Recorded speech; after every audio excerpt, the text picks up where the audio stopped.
Steady now.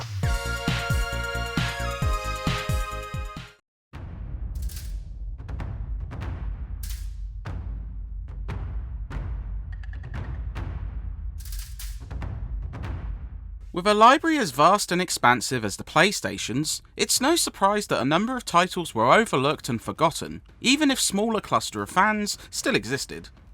Tai-Fu: Wrath of the Tiger was one such title, as despite coming from DreamWorks Interactive, most critics gifted it lukewarm reviews and, consequently, this title would be the sole outing for the martial arts tiger, dooming Tai-Fu to obscurity alongside many other contemporaries.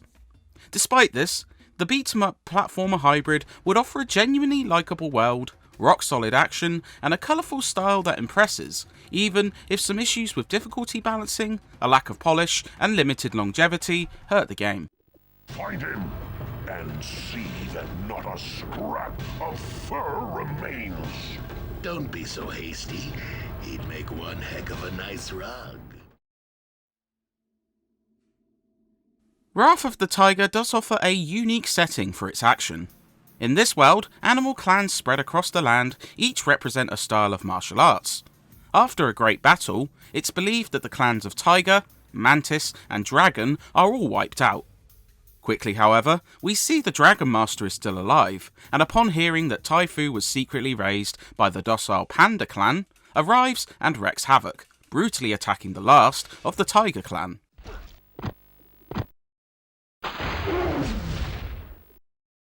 Pathetic. That ends that.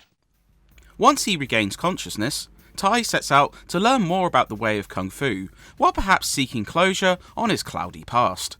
Several cutscenes flesh out the story, and most bear decent voice acting and snappy writing that helps keep you engaged. Maybe you have not noticed, strange tiger, but we do not exactly wear the same coat.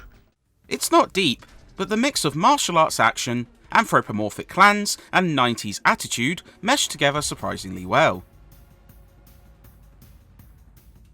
Across 20 levels, Tai-Fu sees you guiding the titular badass with a mix of combat and platforming. To start, Tai comes equipped with a strike combo, guard, and throw for offense, which is admittedly quite a short list. However, as you progress, players begin to earn new martial arts styles, which bequeath special attacks and moves.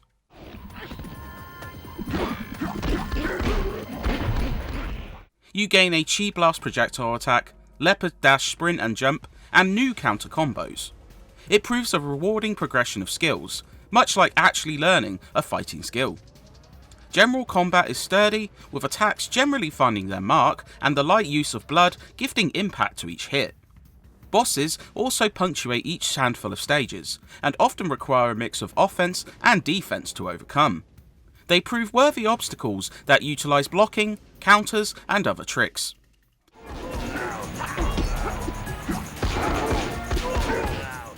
Platforming is solid too, though the distant camera can make gauging jumps a bit tricky. It's a well-paced, varied experience which throws new curveballs aplenty.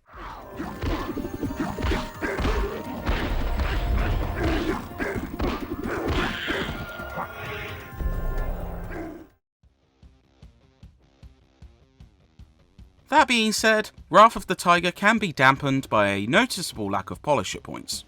While it's rare, some geometry is completely fluid and sees Tai getting stuck or falling through, leading to a cheap death or two. Later stages, which place a greater emphasis on challenging platforming and precise jumping, see these issues causing a headache. Despite this, and the second half of the game becoming a bit tougher, a lack of challenge also hurts this one.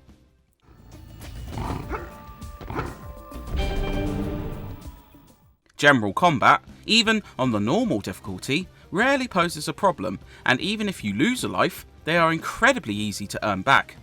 Hidden in levels, rewarded for 25 kills, and finding 100 Jade Diamonds mean you will soon be stacked up on continues, and generous checkpoints mean little progress is ever lost. Most players will struggle to even see the game over screen due to this, and while certainly avoiding frustration or cheapness, it also feels a shade too easy. You can even regain health by taunting after a combo. Perhaps due to this, Tai-Fu feels quite a brisk experience. You can likely smash through the 20 stages in around 6 hours, maybe even less if you opt for the easy setting. It's short, but a lack of incentives to return is also a shame.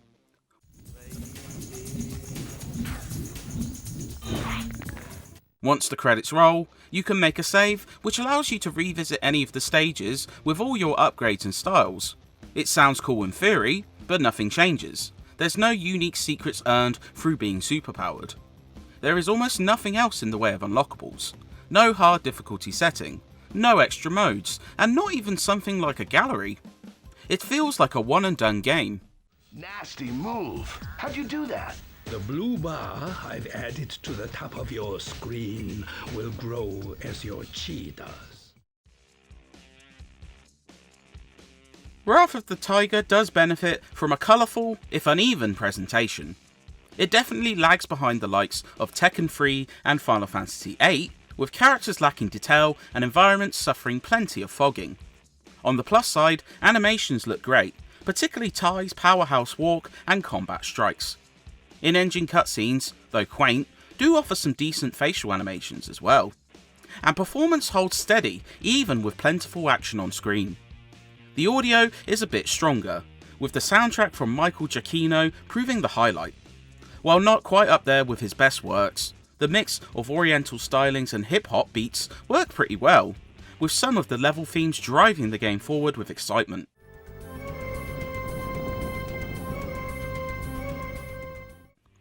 Strikes, specials, and collection sounds all hit the mark too, even if there is an over-reliance on a gong effect.